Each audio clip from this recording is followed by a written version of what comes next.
Welcome to Burlap Teachers. Enjoy the video. In this video, I will explain how to make sangria with fruit.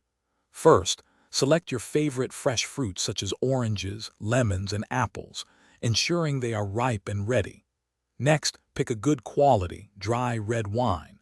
A Spanish Tempranillo or Garnacha works wonderfully.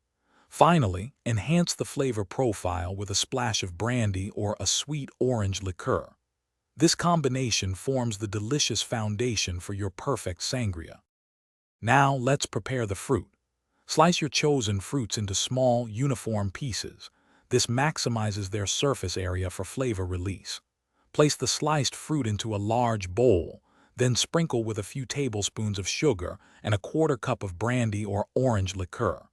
Gently toss everything together and let it sit for at least 30 minutes. This maceration process draws out the fruit's natural juices and sweetens them beautifully. Once your fruit has macerated, it's time to assemble the sangria. Carefully transfer the fruit and its delicious juices into a large pitcher. Next, pour in the entire bottle of your selected red wine. Stir the mixture gently to ensure all the flavors begin to combine.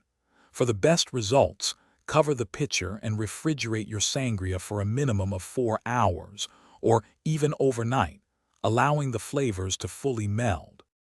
Finally, your delicious homemade sangria is ready to be enjoyed. Serve it over plenty of ice in individual glasses, perhaps with an extra slice of fresh orange or a few berries for garnish.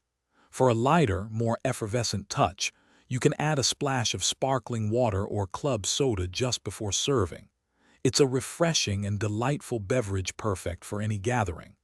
Also, be sure to check the description below for a link to a fantastic book that can truly change how you think about money, along with other great deals.